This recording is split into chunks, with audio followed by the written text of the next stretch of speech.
So it's been an hour and 15 minutes since we put our sourdough into the rising baskets. So if you look, it has risen a little bit, not as dramatic as sometimes a yeast bread, but it gets a nice puff as it's in the oven. So the last thing we're gonna do is we're gonna slash the top so that it has room to expand from the inside, because we get that crusty outer layer, and if we don't slash it in some way, it's gonna crack to make room for the steam to come out. So I have one of these, a lame. It's just a cheap razor blade on a stick, really. Or I have a super sharp knife, so either one of those will work. Scissors also work, but they leave kind of a pucker on the surface of the bread.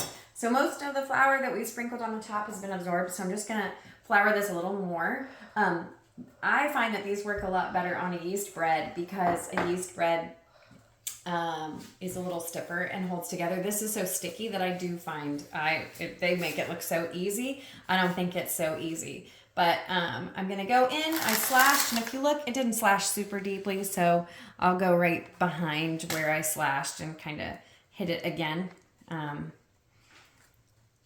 to kind of open that up. That takes a ton of practice, so don't feel bad if that looks terrible. I'm gonna do this one with a knife so you can see how that one works. And again, this is just my flour, just regular flour. Some people will use rice flour. This is a super sharp knife that I got for my birthday. But see, you can see it kind of grabs sometimes. So that razor being skinny. And my pattern, there's no reason for my pattern, really.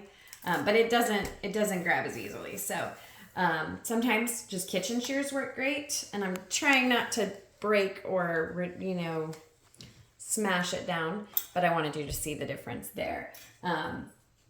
There's lots of other tools that you can use that you don't have to get something specific. So I wouldn't get something specific, especially if you're just starting out. All right, so the next thing I'm gonna do is go get my 500-degree Dutch ovens, and I'm going to pick these up and literally drop the whole thing in to the Dutch ovens. So I'm gonna move my proofing baskets next to my oven and try to lose as little heat as I can for that process.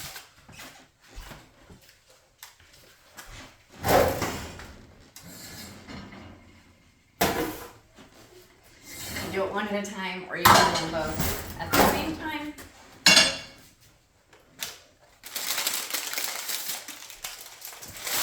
And I just literally just drop the whole parchment down in there. It will squish a little bit, and then I always remember, I'm always scared that I won't remember to put my lid back on with a hot pad. It is also 500 degrees. So then we just stick that.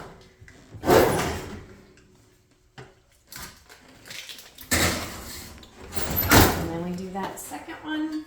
Pick the whole thing up. Carefully drop it down in.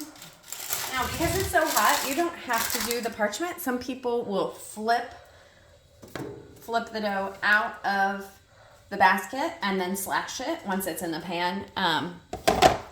Sometimes my dough folds over and I'm impatient. So I just do it this way, and I think it looks really pretty to have the toasty parchment in there. So we're going to bake it for the first half of the bake with the lids on. That's going to make tons of steam, get a lot of rise, and then we'll take the lids off for the second half of the bake, and that'll get it nice and brown on top. So that's still at 500 degrees. I think we'll do about 20 minutes.